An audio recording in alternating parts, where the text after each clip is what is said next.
রাধে রাধে। দেখো দেখো,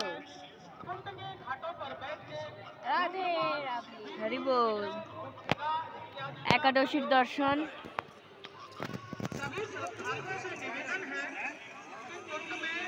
হরে কৃষ্ণ, রাধে রাধে বন্ধুরা। আজকে চলো একাদশীর দিন রাধাকুণ্ড দর্শন করতে করতে, শ্রীমতী রাধারানীকে দর্শন করতে করতে কামদা একাদশী ব্রত মাহাত্ম্য শ্রবণ করি। কামদা একাদশী ব্রত মাহাত্ম্য। চৈত্র মাসের শুক্লপক্ষের কামদা একাদশী ব্রত মাহাত্ম্য বরাহ পুরাণে বর্ণিত হয়েছে। মহারাজ যুধিষ্ঠির বললেন, হে বাসুদেব, আপনি কৃপা করে আমার কাছে চৈত্র মাসের শুক্লপক্ষের একাদশীর মহিমা কীর্তন করুন। শ্রীকৃষ্ণ বললেন, হে মহারাজ, এই একাদশী ব্রত সম্পর্কে এক বিচিত্র কাহিনী বর্ণনা করছি, আপনি এক মনে তা শ্রবণ করুন। পূর্বে মহর্ষি বশিষ্ঠ মহারাজ দিলীপের কৌতূহল নিবারণের জন্য এই ব্রত কথা কীর্তন করেছিলেন। ঋষি বশিষ্ঠ বললেন, হে মহারাজ, চৈত্র মাসের শুক্লপক্ষের একাদশীর নাম কামদা। এই তিথি পাপনাশক ও পূর্ণদায়িনী। পূর্বকালে মনোরম নাগপুরে স্বর্ণ নির্মিত গৃহে বিষধর নাগেরা বাস করত। তাদের রাজা ছিলেন পুণ্ডরিক। গান্ধর্ব, কিন্নর ও অশ্বরাদের দ্বারা তিনি সেবিত হতেন।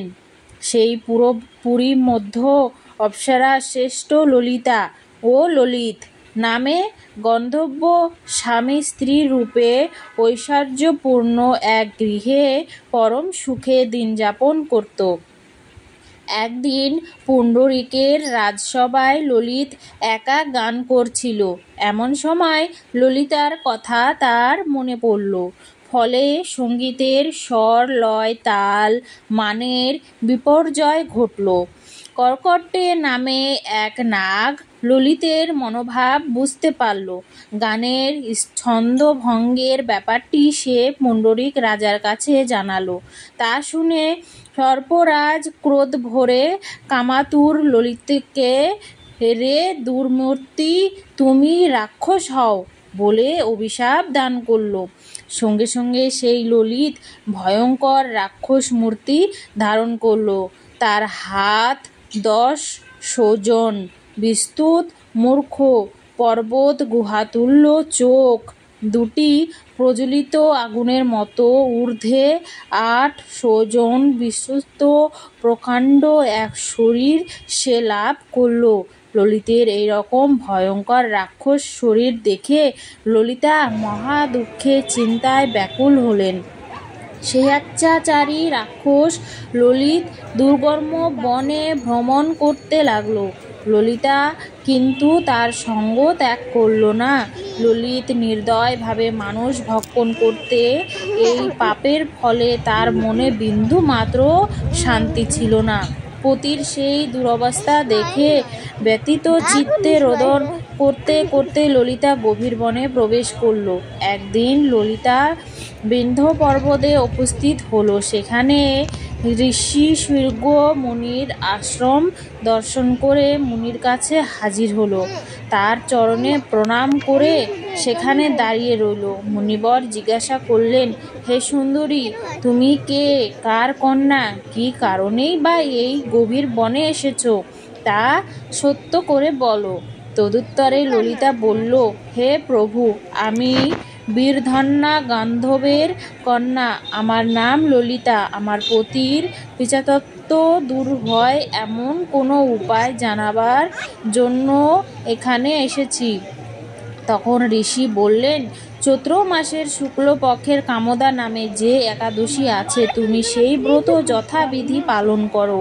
এই ব্রতের পূর্ণ ফল তোমার স্বামীকে অর্পণ করলে তৎক্ষণাৎ তার সমস্ত পাপ বিনষ্ট হবে।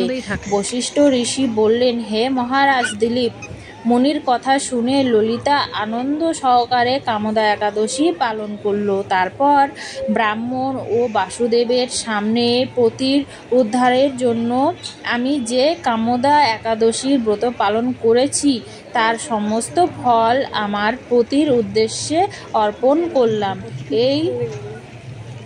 এই পূর্ণ প্রভাবে তার পিশাচত্ব দূর হোক, এই কথা উচ্চারণ মাত্রই ললিত সাপ মুক্ত হয়ে দিব্য দেহ প্রাপ্ত হলো। পুনরায় গান্ধব দেহ লাভ করে ললিতার সাথে সে মিলিত হলো। তারা বিমানে করে গান্ধর্বলোকে গমন করল।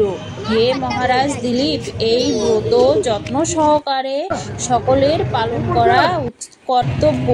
এই ব্রত ব্রহ্মহত্যা, পাপ বিনাশক এবং পিচাতত্ত্ব মোচনকারী।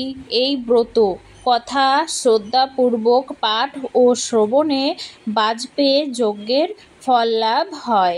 হরে কৃষ্ণ। রাধে রাধে বন্ধুরা, আজকে কামদা একাদশীর ব্রত মাহাত্ম্য তোমাদেরকে শ্রবণ করালাম এবং রাধাকুণ্ড আমাদের ব্রজধাম শ্রীমতী রাধারানীকে দর্শন করালাম। কেমন লাগলো তোমাদের ব্রত কথা শ্রবণ করে কমেন্ট করে অবশ্যই জানিও। ভালো যদি লাগে চ্যানেলটাকে সাবস্ক্রাইব করে পাশে থেকো, আর ভিডিওটাতে একটা ছোট্ট করে লাইক করতে ভুলো না বন্ধুরা। সবাই ভালো থাকো, সুস্থ থাকো। হরে কৃষ্ণ। রাধে রাধে। সবাই রাধা নাম বেশি বেশি করে নাম জপ করো। রাধে রাধে।